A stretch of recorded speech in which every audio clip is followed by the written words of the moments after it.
Okay, I'm live. Hello.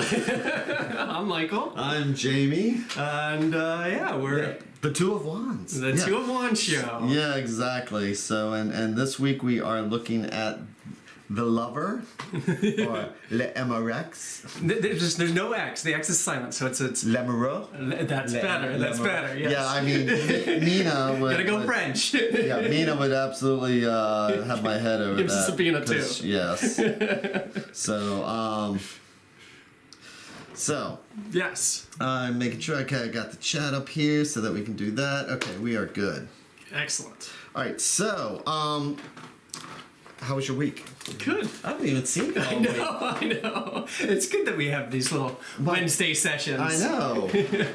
So, anything interesting pop up for you on this week while thinking about Yes. So l'Amorex? So before we get into this week's thing, I did want to say a mistake that I made last week. I know, I'm human, but I was talking about the Mantegna cards, which I had incorrectly said last week that they were the precursor to the tarot. Actually, they are very early 15th, well, not very early, but very early in the tarot tradition, so 15th century, about the same time as the earliest tarot decks that we know. But yeah, so there was some give and take there between these cards. A lot of them do have cards that are... Have they pinned down when the timeline is for that? So this one was the 1470. Okay, so the Visconti deck was 1442, which all the... Carrie Yale cards, the earliest tarot cards is like between 1428, 1450. Right. For the earliest... and then the earliest documentation that we have of lost Visconti cards is 418 to 425. Right. So, I mean, that is... Who knows? I mean, there were... Is that what a complete deck? Yes. So it's... So, yeah, these cards, which I wish we were showing you the black and white ones last one. Here they are in color. But it's... Now, they're labeled different, so it's not like a traditional deck. Does that one have a lover's card? No, it does not. It has some of the cards we know, but most of them are like graces... the virtues and things like that. Yeah, exactly. Other things. There's a few that are definitely, in the tarot. Right. Symbology. Right. But a lot of it just does its own thing. But it's early cards. Cool. But anyway, we're going into the tarot proper. Let's Tarot Incognita. Yeah, right. Do you have the Visconti deck? You do. Excellent. So, the Lavals.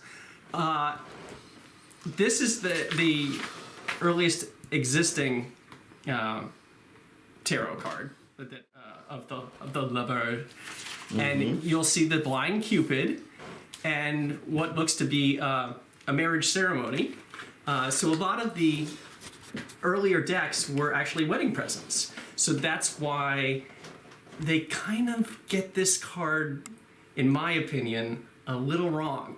Because it's trying to make it into a marriage idea because it's... Well, it's a celebration painting. Right. For the wedding. So let's make this card that's about the lovers into a wedding, to fit that present better. So this was, the wedding was in 1441 for the marriage of Bianca Maria Visconti, daughter of the Duke of Milan, and the future Duke, Francesco Sforza.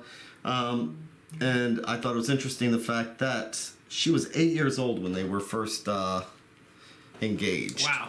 When it was arranged. Talk about robbing the cradle. I know, that's not how old she was when she got married. Well, yeah. Okay, good. But it was, I know. Although it wouldn't surprise me, right? Yeah, no doubt. But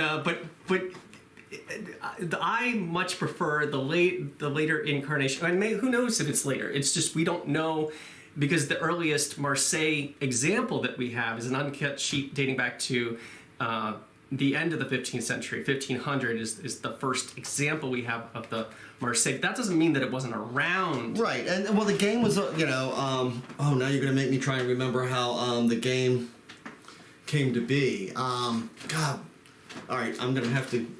All right. So anyway, I know that these cards were made, and a game was wrapped around these cards that were made. Yes. Specifically for it. Was it Tarochi? I believe that they may have already had a Trump taking game, and then they added the extra cards to it.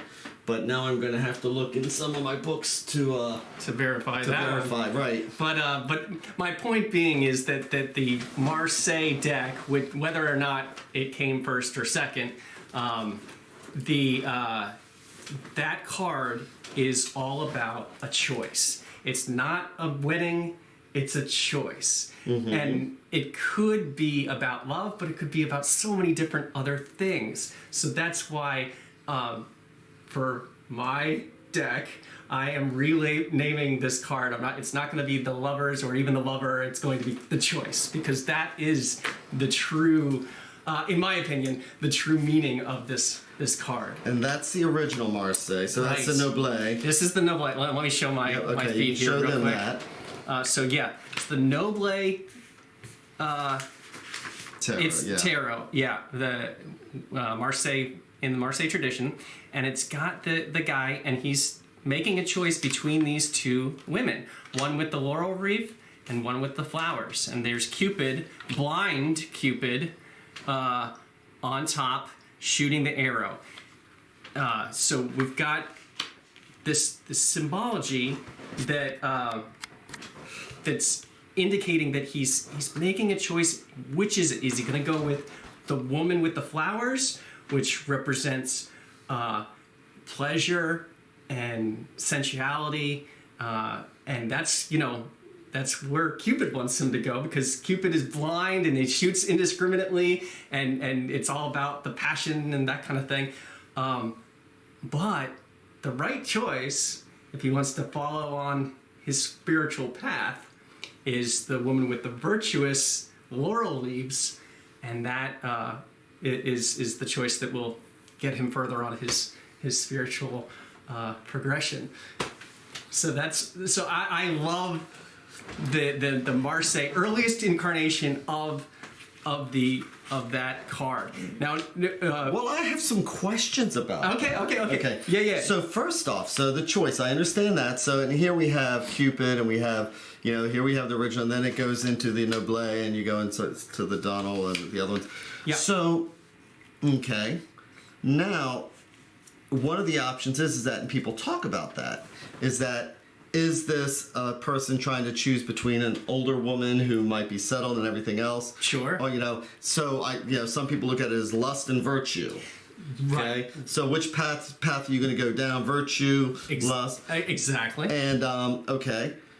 Other people have said, and who was it who said, Court de Gebelin and Levi. Yes. So they said, no, the person with the laurel wreaths is actually a priest. A priest, right. And he's performing the rites here. No, I don't. I mean, and people are entitled to their opinion, and they're welcome to see different things in the card as you do intuitively when you read. Oh, hey there, Sultan.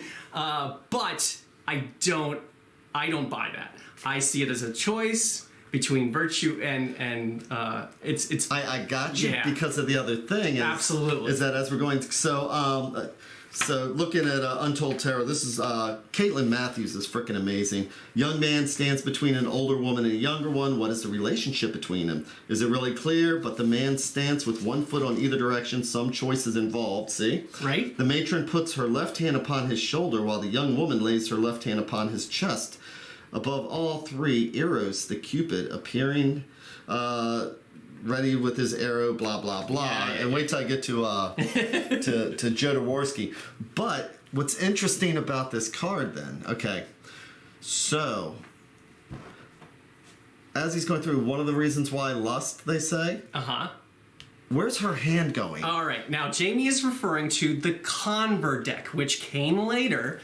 But if you look at, and there's a suggestive hand here that he's saying, well, why would the virtuous woman be doing a little low hand grab here?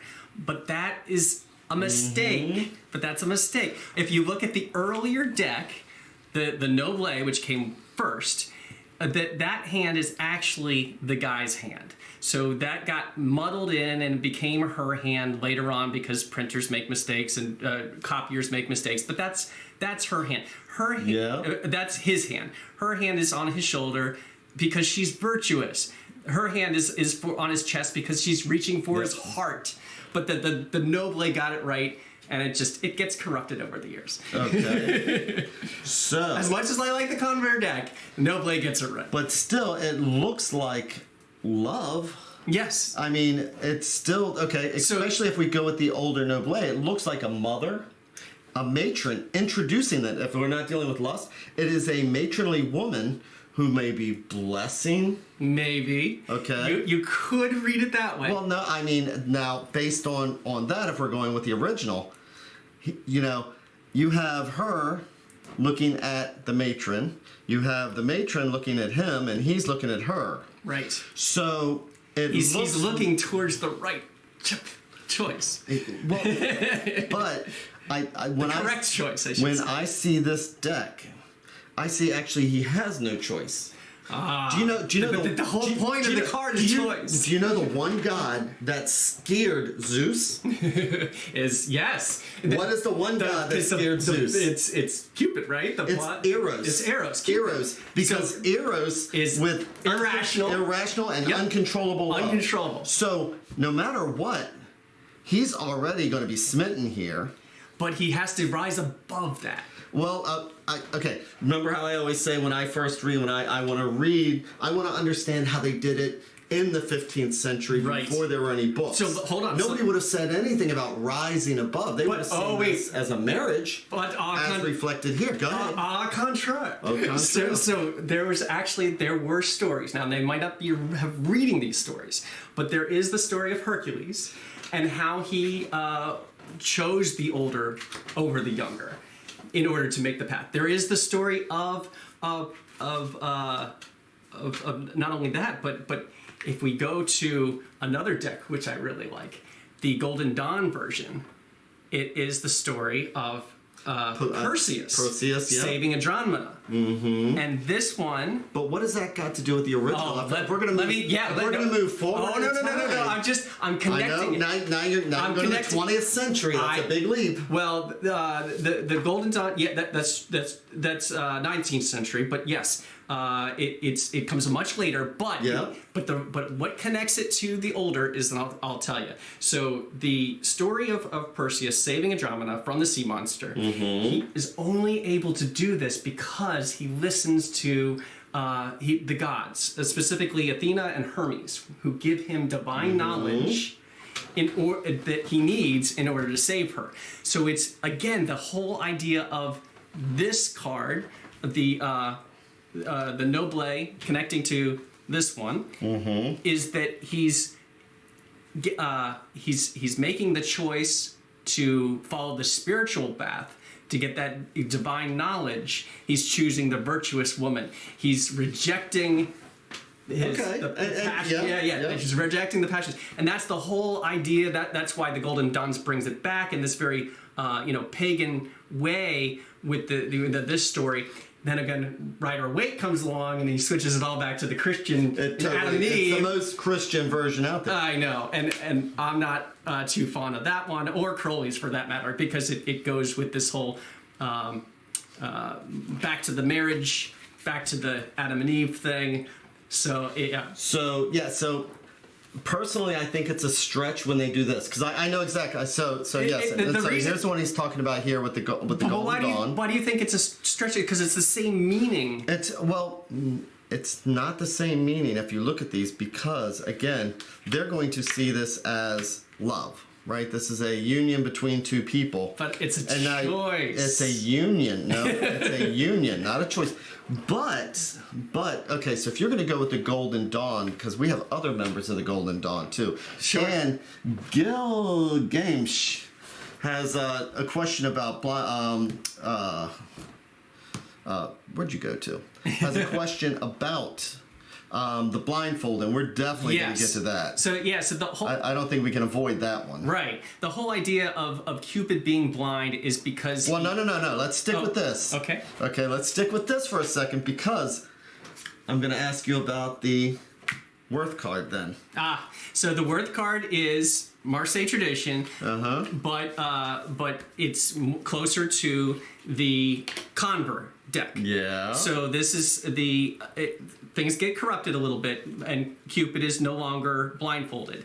Cupid is just like the Conver deck here. Cupid is not blindfolded, and in the Worth version, it's not blindfolded. The original Noble, it starts off blindfolded. Why is that? So it's the... Well, let's not go into the blindfold yet. Oh, well, what was the question? No. What was the question still is, because we're talking about choices, right? Yeah, absolutely. Okay, so I'm going to actually read you from Worth's book. Yeah, okay. Okay, where was that at?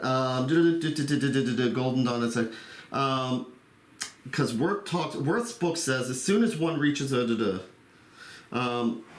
before I do that, okay, so we already talked about some of the legends, but so Golden Dawn on the esoteric readers. Hercules being lured by a woman who embodied two radically different paths. Exactly. Virtue and vice. One woman, Aphrodite, is voluptuous and scantily clad. Don't choose her. Yep, the other one is Minerva, who's modestly dressed, points to a steep hill, rocky path, Pegasus. That's the one. Fame and glory. Yeah. Great, okay? Yep. So, what Worth is saying here... And make the right choice. Because you're making a deck. You'll like this. Yeah. Okay? So, in 1927, Oswald Worth, who was a member of the Golden Dawn... Actually, no. Golden Dawn. No.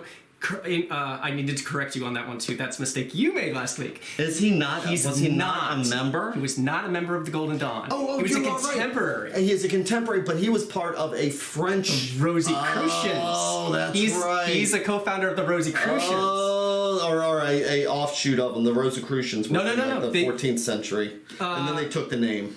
Yeah, the Kabbalistic order of the Rosicrucians. Okay, so you were correct. Yep. Thank you for correcting me on No that. problem. But still, you will like this because you're making your own deck and you're talking about choices. Yep. So what Worth says in his book in 1927... See, we're going to catch each other. But it happens. As soon as one reaches awareness, every person has a choice between two paths, which one leads to our becoming divine. The lover stops. Ta-da!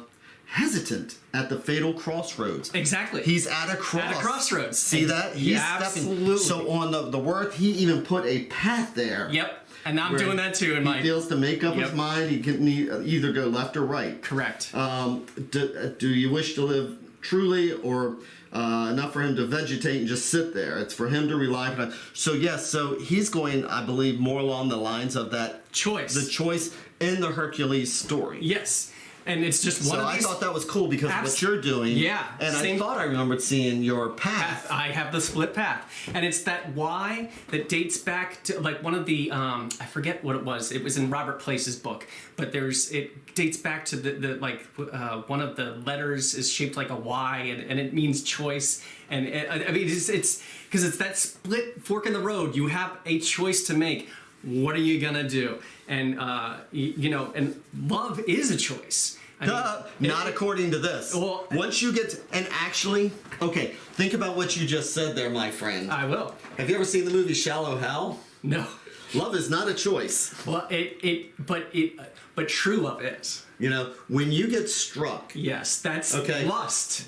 No. That's passion. That's the when you fall in love. Yeah. It doesn't have to be passion. It doesn't have to be lust. It can be, oh my God. I mean, I love Shakespeare. I mean, I know. But, it's not. I don't want to hump him. but with true love, though, it becomes because you're gonna feel those butterflies for that person that no matter what when the relationship is new. But what happens when those butterflies go away? Love becomes a choice. You fall in and out of love, that kind of love. If you choose true love. Gilligan, he put it right. You're mentioning infatuation. Exactly. Okay. Infatuation is... But Eros was not about infatuation. When you got struck with that arrow... Right. That was it, Exactly. That's infatuation. I'm talking about love. And the same thing with Zeus. So once he got hit with that arrow, there was no choice. But there can be a choice because we have a mind. and not hear just you. a heart. I So hear you. you can choose to go against Cupid and choose the virtuous woman that is going to help you along on your path. I mean, not to say she's not say she's bad looking, it's just which person is right for you. And sometimes it's not always about where your lower regions are taking you, but it's where the higher regions need to take you. Now let's actually historically go back. Okay, back in time. And we'll also consider about blindfold or not. Okay. Yeah. So, and the blindfold came along after the 13th century and 14th century, because that was more of a Christian era thing and blah blah blah and love being blind. But when this deck was made, the Visconti deck, Eros is sitting here, and yes, here he is blind, because this is going to be this is going to be a marriage of convenience. Right. They didn't have the luxury of being in love. Right, they're making That is a contract that is being fulfilled. They're shaking hands. Yep. Yeah, they're doing this not because of they're rejecting this, just like the Noble card. They're rejecting what Cupid wants them to do. They're just doing it for the greater good, to marry the two houses together. Here's Cupid. He doesn't even have his bow and arrow yet. He's dropping darts on them. But it's the same kind of idea, that he wants them to follow their passions, and they're saying, no, we reject that. We're shaking hands. We might not love each other that way yet, but we will, maybe if we got to form that strong commitment, join the houses, that kind of thing. That's the choice. It's all about choice. So love is blind. Yeah. Give it time. Right. And maybe it will strike you, but otherwise it's, again, we have a contract, fall in love. You have no choice. You but have no choice. As it comes along here, so once we go into your passion on love your guy on the side. Yeah. So as we move to the 15th and 16th and 17th century, people could actually fall in love. Right. It was they a whole could get different. Struck by Cupid's arrow. Sure. So it could be love both. is not blind. Yeah. So Cupid is taking aim here. And and so we even have the JJ, the 1800s, and so Cupid is no longer blind here, because you can have a choice to be passionate for someone for multiple reasons, for the butterflies and the mind. You're allowed to get love struck. You're allowed to get love struck. Exactly. I've been struck by Cupid's arrow. I am Romeo. But it's more than that. I'm making a choice to commit to this person. See, you are stuck on that whole thing about choice, and I understand that, and I thoroughly understand. That's what this card's all about. I absolutely understand that, but I also know that is something that grew into the interpretation. But it was back in the beginning, at the very first incarnation of the Marseille. That's all about that, the Noble. Okay, so I absolutely understand that. But what I'm saying is that this, if I was originally, and it's a 15th century, and I saw this card, I'm going to see a mother putting his hand and either trying to say, you can't afford to let Cupid hit you. You can't afford, I don't see. Or she could be saying, I approve of the choice. I don't see her as a mother. I see that as a mother. I do not see that as another quarter. Well, again, we didn't have books. We didn't have the Golden Dawn. Sure. We didn't have people to jade us.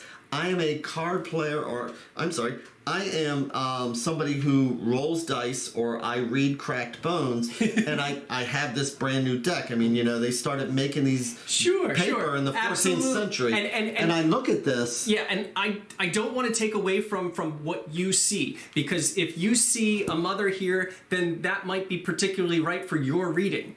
I don't. Well, and neither do I. I see it. I see. You see what you see. So I'm playing the devil's advocate. No, and that's cool. I'm absolutely the devil's advocate, and that's totally fine. And you're allowed to see whatever you want, and there is no wrong or right answer. It's whatever you see, can influence you. But personally, my personal belief is that I don't see her. I mean, she might be a little older. I don't see her as a mother or a priest or anything like that. I see this guy is in the middle, and he has a choice to make. Which way is he gonna go? Which path is he gonna take? And it's all about the flowers or the laurel. It's a choice. Right. So I think that originally the reason why that really came into play, especially when it came to the esoteric and the occultist, is because if they had just the original card to go by and they actually stuck to that, where we're not seeing the hand or anything like that, then I think that, because I think that we might have had that singular interpretation. And not only, this is not the deck that they got. This is that came later. Converse deck. That came later. It's the Converse deck that they ended up getting, or some of the other Italian decks. But the Convert deck didn't come until the 18th century. I know. So and same thing with the occultist. So Levi and all that those came way much later. Right, exactly. So I'm saying that this is the deck. The Converse deck is the one that they focused on. Well, and that's why there's so much confusion with this card, in my opinion. That's why, because we've been going down that Converse road for so long that it gets muddied. But in the original versions of this card, it wasn't even called the Lovers. It was called the Lover. Well, exactly. It was called the Amorous One. Mm-hmm. It was called. And I'm going to call it the Choice, because it's not about lovers. It's more the lover's choice. Yeah, that's what Le Amorex is singular. Le Amoureux. Yeah, exactly. No X. Yeah. Like I said, Nina would shoot me because she would correct me to no end. I'm probably doing it bad too. Right. But I know there's no X. So we both agree that it is about choice. Good, absolutely. Good. I know. And when I'm actually reading, I see it as choice. Whether it is what I do with my. Here we go. I mean. When you even think about it, even though the Rider-Waite... Okay, so let me go into the Rider-Waite a bit. Okay. So Rider-Waite totally Christianizes it. And he makes it all about Adam and Eve. He's got the nudity, which is open and honest with yourself and others. He's got the tree of life and the tree of knowledge. His tree of life isn't even the Kabbalah tree of life with the 10 points on that. He's got 12 points here. So on he's got 12 flaming leaves, which is like the 12 apostles. He's got the snake. It's totally Christian. He's got the snake on the tree of knowledge. Yeah, he's got. We know, and even other people later on who are in the Golden Dawn even said they know that the angel is Raphael. Right, it's exactly. no longer a Cupid even. It's not even a Cupid, exactly. And then you see Crowley, and he goes back to the whole marriage thing. But sticking with Rider-Waite first. They say that there's the mountain, which can be challenges between them, or that they're on top of the world, depending on positive or negative. But I mean, it's like it's taking it and corrupting it. Like even in the James Bond movie, the Witches deck that everybody loves to hate on. I mean, it's got these two passionate people, and they're all entwined, and they're like, that's not what this card is about. It's if you want lovers, if the true lovers card of the tarot is the Two of Cups. Sure. That's what if you want a lovers card, that's it. The so-called lovers card is really so looking at his and so trick question, why is this a choice then between these? So I mean with the Rider-Waite, it's harder to pull that choice. Not at all. Okay, you enlighten me. It's hold on, let me go. Okay, go ahead. See if I can find why.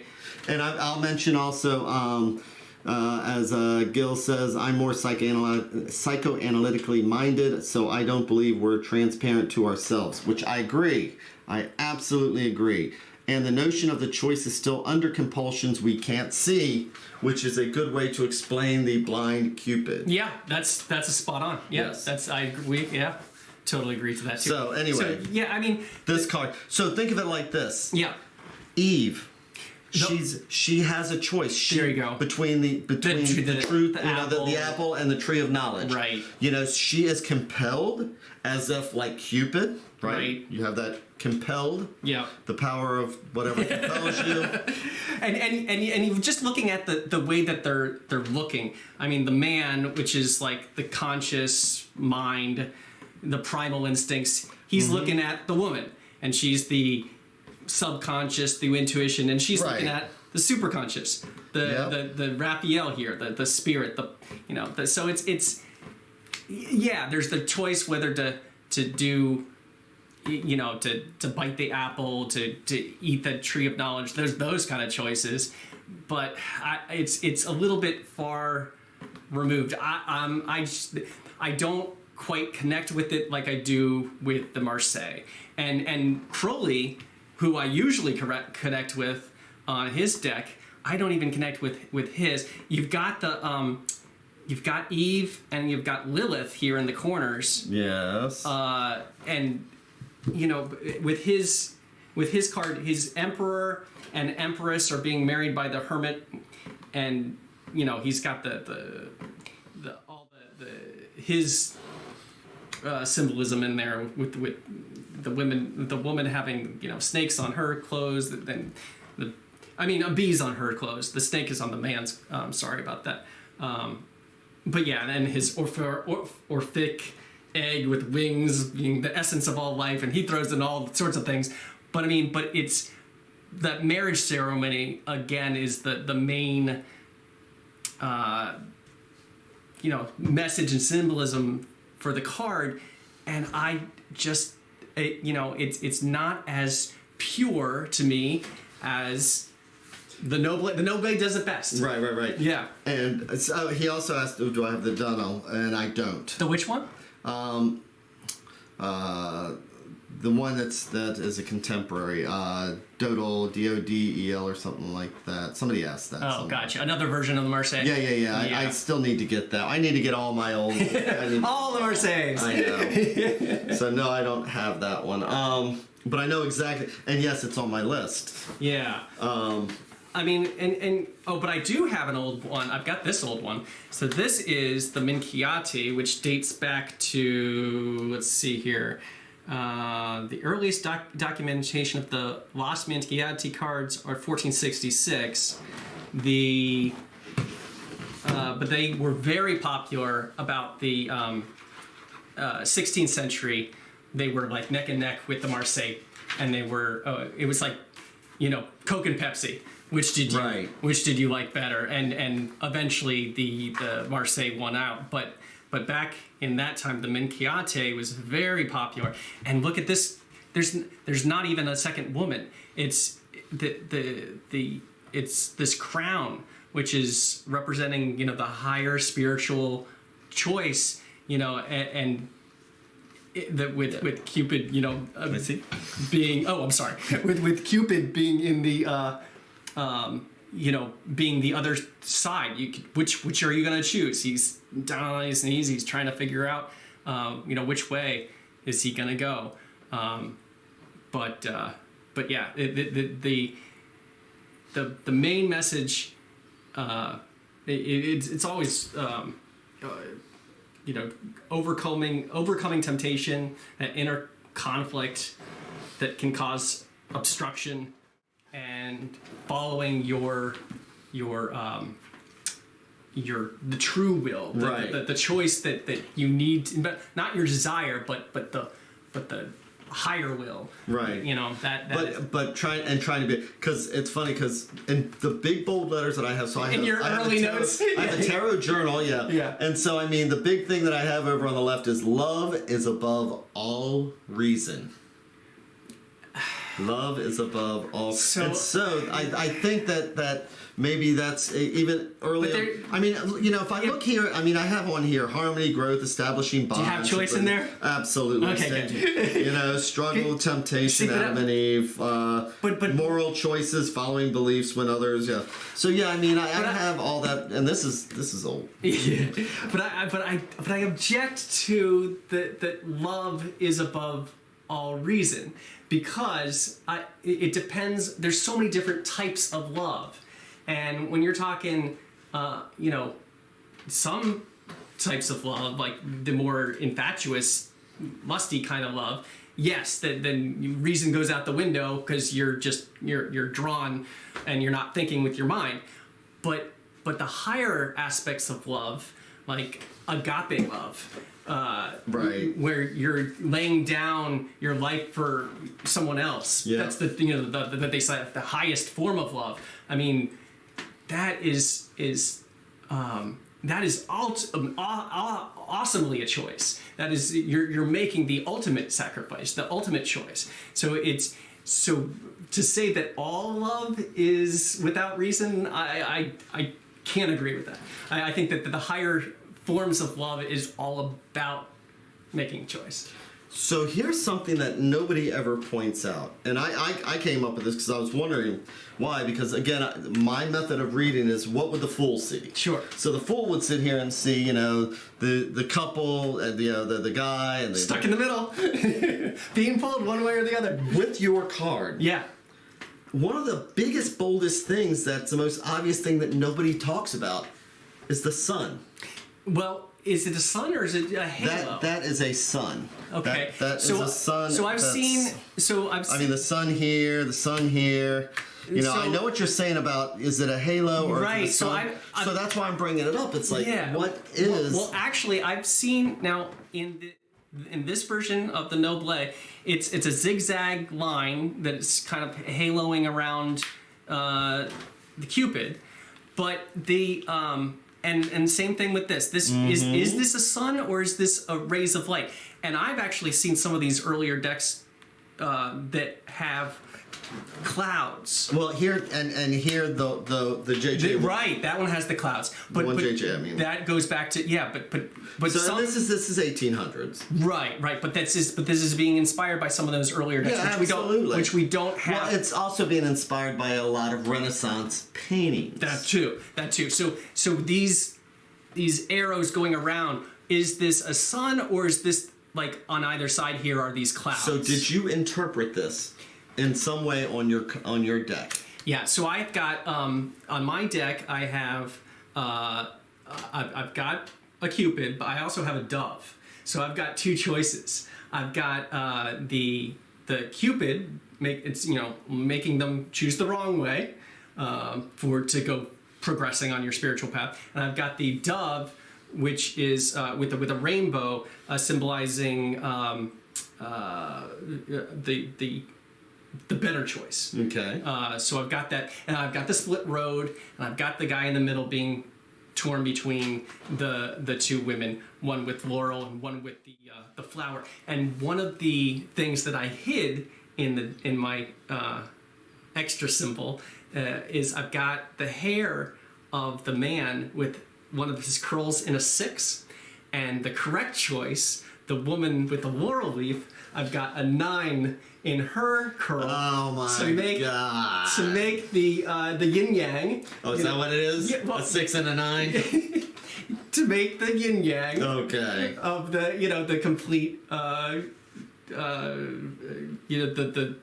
right choice. Basically. That's not the direction anybody's going to go to if they see a 6. Well, this is, and I'm only hiding that. This is the dude. So, yeah, you're pulling a weight who hides all his little esoteric keys, little things, and all this. So I'm gonna give away the secrets. No, I'm giving away the secrets. I mean, it's going to be very obvious what the meaning of the card is. It's just I'm putting like little extra bonuses and things like that just for my own personal amusement. But because 69, dude. So I thought it was interesting with the sun, and again I just don't hear people talking about that because I agree. So choice. When I'm reading, Yeah. of course it's based upon whatever cards are around it. Okay. But the sun is about clarity. The yellow that Waite puts in there is about clarity, about vision, about seeing.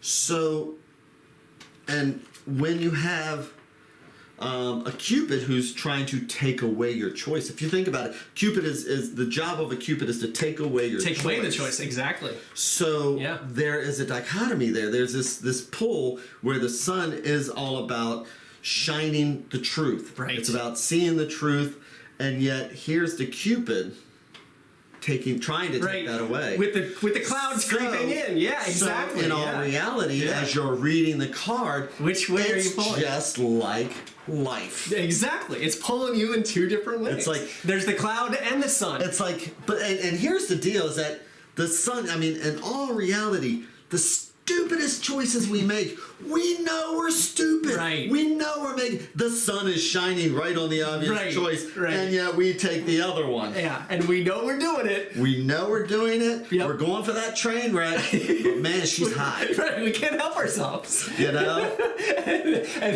hey, Tara, what did I do wrong? Duh. Exactly. So again, it's just another one of those things based on the deck that you are looking at, because there is no sun with that one. There is no sun with this one. There's no sun with this one. He makes it almost look like a star. Well, see, but going back to that point that I was making with the Noble, you can see it the best. But this zigzag line, it could go either way. It could be a halo. It could be the clouds. It's not a cloud. I mean, well, no. Because I actually saw some, and I'm sorry I didn't print any of those references out, but I saw one where they had these clouds with zigzag edges. So this white space on either side, those could be clouds, and this could be like a break in the clouds where the Cupid is peeking through. Look at I think it's Robert Place's book. He might have right behind you, right there. Okay. That one right there. Yeah, that's the one. Because here you go. Right here. Here's another one that shows it's more jagged. Yep.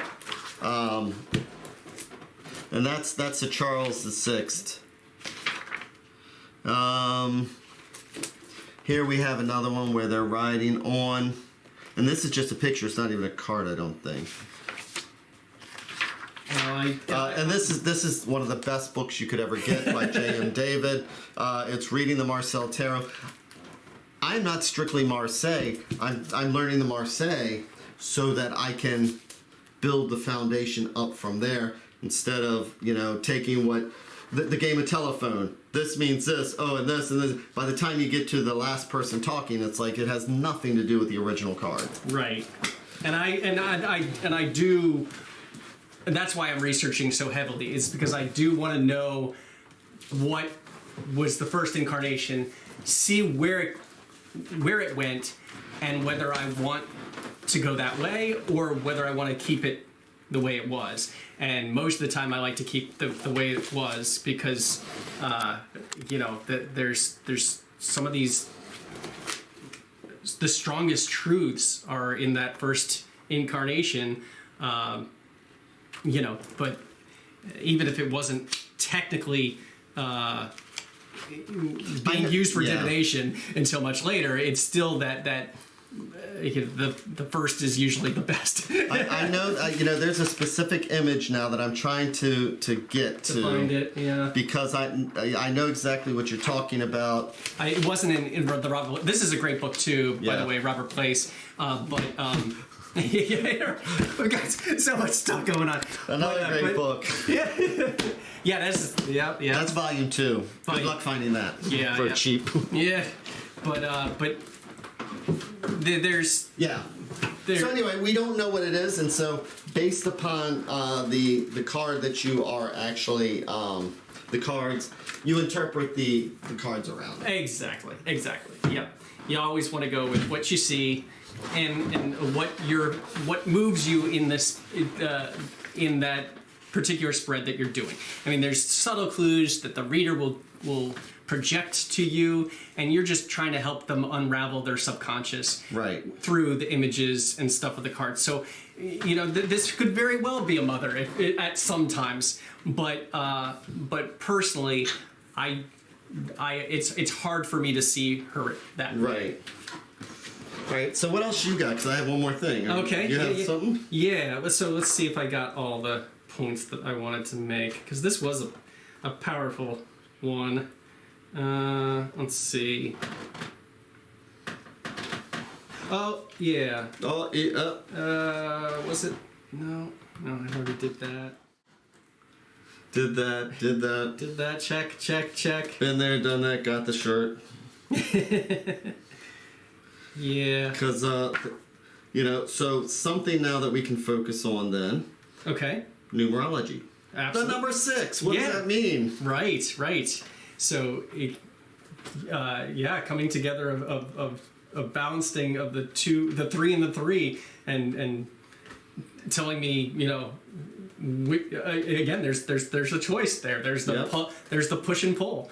Yep. Some people say that it's 2 triangles that are forming and they're balancing together and they're opposing each other, and there's your choice right there. Yeah. That's your 6. 6s are harmony, improvement. But the other thing about 6s, so what I believe, what I really like, and Joe Dworsky really backed this up. His book, The Way of the Tarot, I thought was really good. He's until it's not. But I like it a lot. Yeah. No. So, but he believes, and I believe, that the tarot is cycles, that the numerology is cycles. I'm not one that says an 11 is 1 + 1 = 2, and then you base it on that. No. I see it as you go 1 through 9, 10 is the completion. Yep. And then you start the new cycle. And then you start the cycle over again, which means that the tower is the next one in that cycle. So you have, so that's 16. So you have the lovers. Yeah. And then you bounce to the tower. Yeah. Which is the light of truth.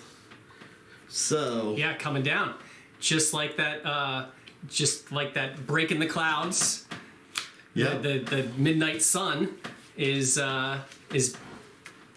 causing the the revelation. And and we know that one of the most devastating things in the world is, when you have a relationship.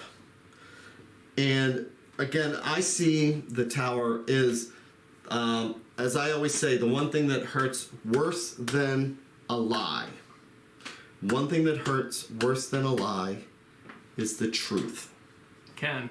And so when we make our decisions with, and see, I believe in the decision. When we make our choice. I'm glad. Yes.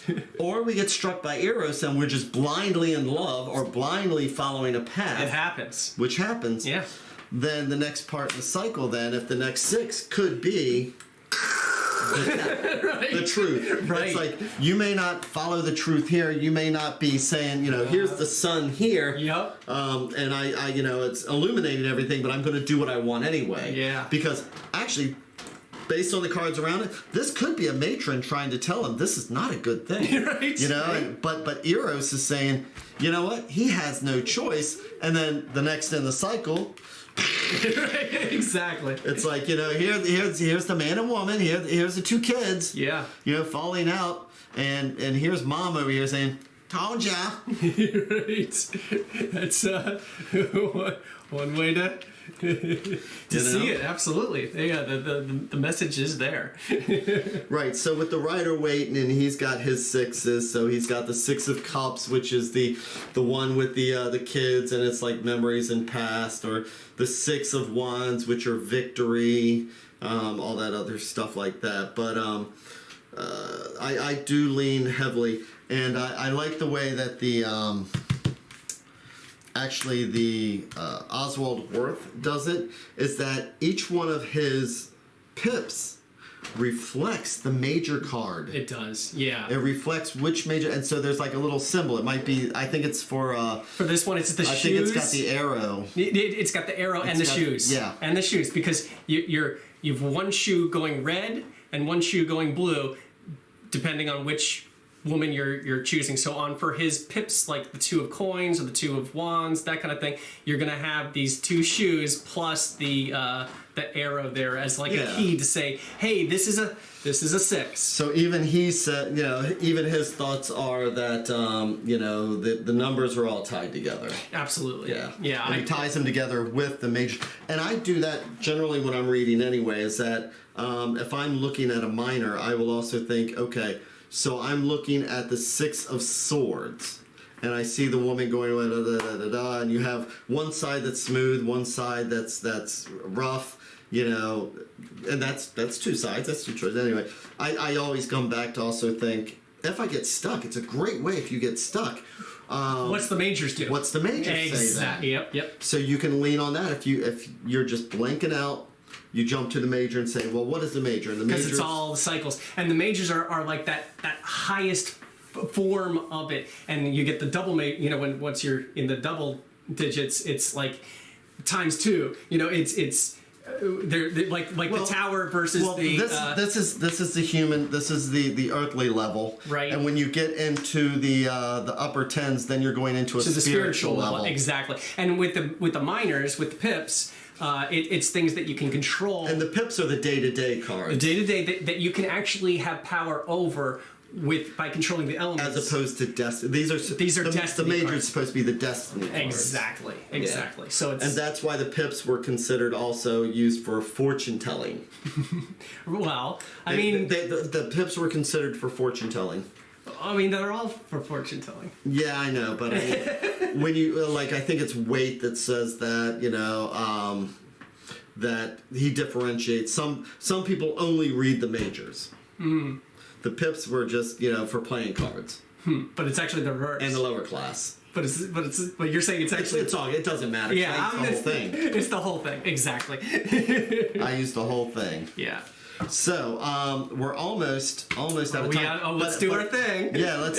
So what I love to do is that pull the cards out. I do it, and I'm warming up to it, and see how the cards look in a reading. Yes. So because that's the most important thing. It's like we can talk about the cards all day, but we don't know what the meaning is until we actually have something other cards around it. So if you want to go first, so are you going to do the Marseille? Absolutely, because look at you! I'm proud of you. Well, it's because for me this card is all about the choice.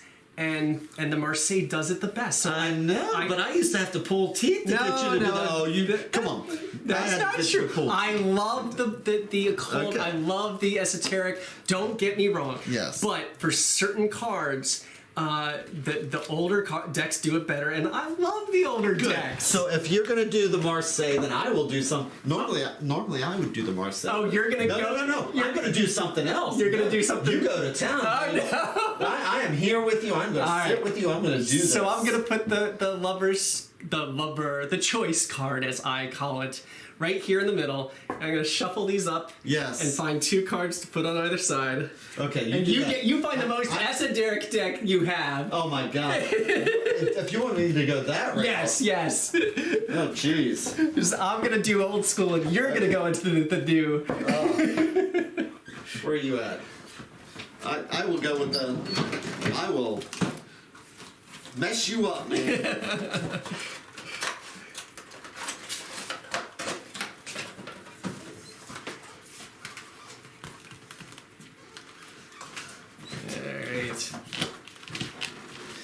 All right. Shuffle.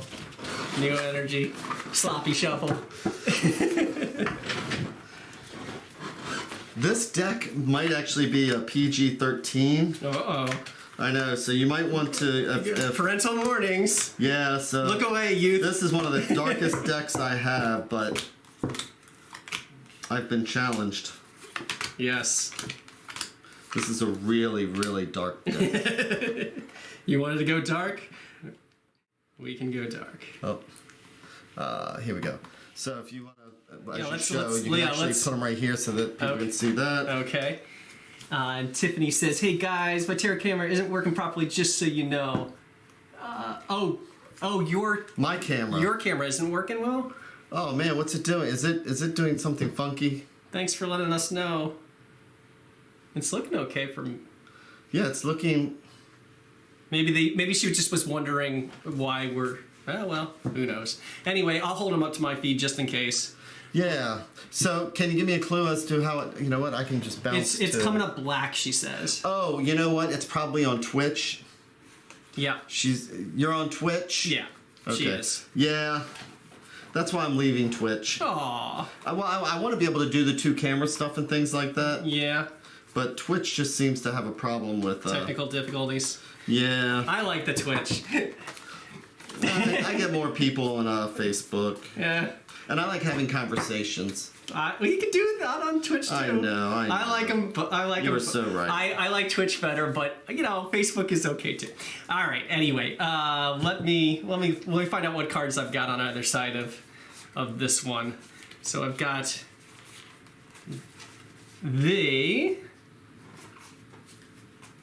what is that? The four of swords. 4 of swords. So we got the 4 of swords to one side. And we've got.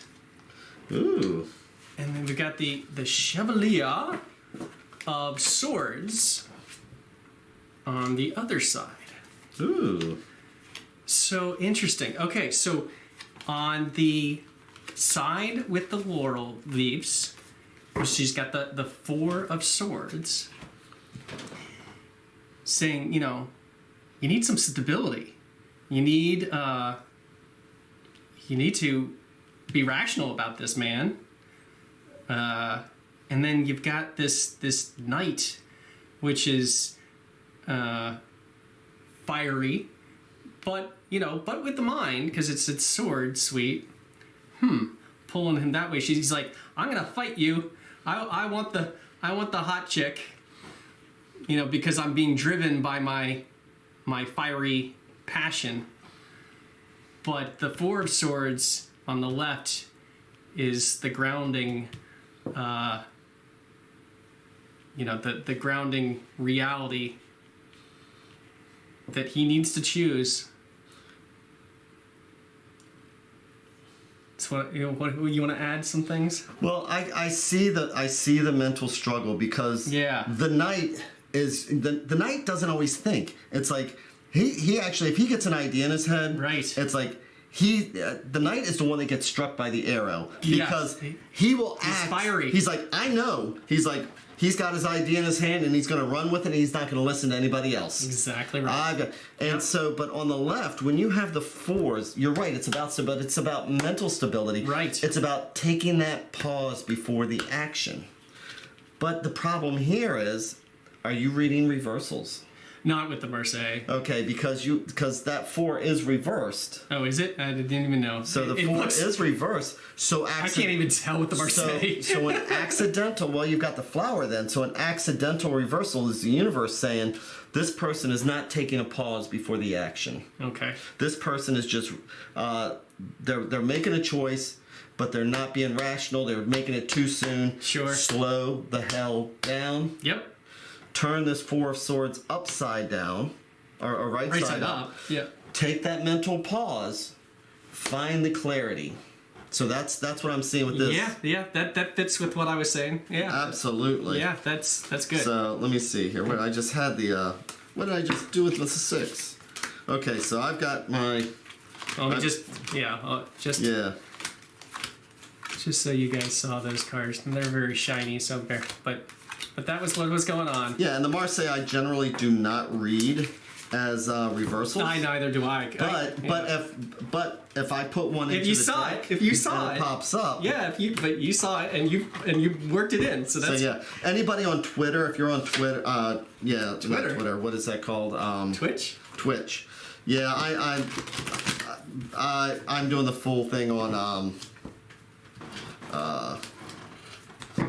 Facebook. It's the Facebook group called MyTarot. Oh yes, shall we give a shout out to our various things? So I'm Offbeat Artwork on Twitch, and you can also find me offbeatartwork.com.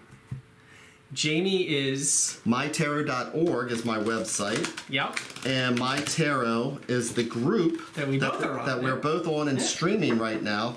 in case anybody has any questions or anything. On the book face, yeah. Lan Milo Decky Duquette's deck. I'm going to check that out. Tarot of Magical Correspondences. I will definitely check that out. So here we have this Russian deck. This deck is when somebody wants to do a dark reading of any type. Shadow work. Reading, yeah, shadow work. Yeah. You know, and I tell you what, gothy kids love this deck. Okay, they really do. There's some people who come over my house and that they'll request a reading, and make it dark, Jamie. I'll say, yeah, I'll ask them, what deck do you want? And she'll say, oh man, give me that dark deck. That's so cool. And I'm proud of you for breaking out and doing some of these esoteric ones. Yeah, absolutely. See, we both get out of our comfort zones now and then. I am nothing but comfort zone. So I've got my deck shuffled here. So again, with this Russian deck here, we have the 6 here, and we can see that he's making a choice. So he's actually walking away with his choice here. Right. Okay, as opposed to the individual, as we can put that over to the left. So doing my doomp. So we can see the choice. We can see him walking away. And again, we always reflect based on the cards that are in front of us, not the keywords that somebody thinks we should use. No, look at the pictures. You know what? Learn your keywords and then forget all about them. Well, sometimes they can be helpful, but they shouldn't be the focus. Okay, so we have the Page of Wands, and we have the King of Pentacles. Okay, so we have a choice to make. See if I can hold the camera down so you guys can see. Well, I'm just going to have to show you later. Yeah. So Stay tuned. One of the choices and the direction he's kind of actually, he's walking away with one of his choices, and he's walking towards this king. The king is really confident. The king makes smart, intelligent decisions, but looking at this, I don't think that this person is confident in their choice. Yeah, he's looking back. He may be picking it up, and actually the way that arm is sitting there on the hip and all, it's kind of an alluring kind of look, if you want to say that. She doesn't have a head, but... And he's also looking at, it's like this card right here, which is the Page of Wands, and pages are young, youthful, they're not very experienced, but he's saying, hey, dude, look over here at this one. Look at the hottie. Look at the hottie. And the king is sitting over here, and the king is kind of boring. The King of Pentacles. Yeah, he's he's talk about stability towards the King of Pentacles. Yep. Which is what you should do. He knows the right choice to make, but something's pulling him back to it. Yeah. I would say that if this was a reading for somebody, I'd say that you are being distracted maybe by your friends, maybe by bad advice. It's like, what you should be doing. You're even doing it. Your dad's going to, hey, let's put it like this. That's dad sitting over here. And it's like, you're doing the right thing, but you are getting distracted. You're still being pulled by. You are getting distracted, and you need to turn around and just, whatever your decision is, make the decision. Stop being distracted. Stop listening to what other people are saying. And Cupid. It's making you. Yeah. It's making you stupid. It's making you question your decision. So that's what I'm going to say. Yeah, absolutely. The $30 answer is, don't question your decision. And let me just show this spooky deck. So we've got So this is he's walking towards the right way, but this alluring figure, despite the missing head, is pulling him back, and the page on one side pulling him back, saying, "Hey, check out the chick without the head." Yeah. And the king, a very dark-looking king, but a king of pentacles, all the same, on the other side saying, you know what, this is the right choice. Keep walking. Yeah. Keep walking in the right direction. So all that discussion we had about choice and everything else, when it comes down to, this guy really does have the 2 paths. This is an example of the 2 paths. Again, it's like, make your decision, stick to your decision, don't be distracted. Yep. Okay, so that is how I read the lovers card. The choice. The choice. And I think that's our hour. That is. And, you know, I just saw that Gil was saying that, Twitch, I love Twitch too, but Facebook and YouTube are the better for the two, I believe, because of the able to have a conversation. You can find especially me afterwards. You can find me on Twitch. Yeah. I like Twitch, so Offbeat Artwork on Twitch. Yeah. You can find me there. And yeah, MyTarot on Twitch, but MyTarot on YouTube. MyTarot.org is my website, which leads to everything else. Offbeatartwork.com. And Offbeat Artwork to go see his amazing artwork. Thank you. And again, I'm excited to see his deck. Full deck. So I've seen it. You haven't. I've seen his deck, and it's pretty cool. Yeah, it's a work in progress. Definitely a passion project. But when it's done, the choice card. We'll be sure to look for that one. So next week, then, we are going to the Chariot, right? Indeed. Number 7, the Chariot. Yes. Ooh, lots of fun. That should be exciting. Is it a Sphinx or is it a horse? Are they different colors? We shall. Oh my God. We shall dive What deep. direction are they looking in, Michael? I am so baffled by this. We will explain all. Know all, see all, and see you next week. All right. Thanks a lot, everybody. This was great. Take care.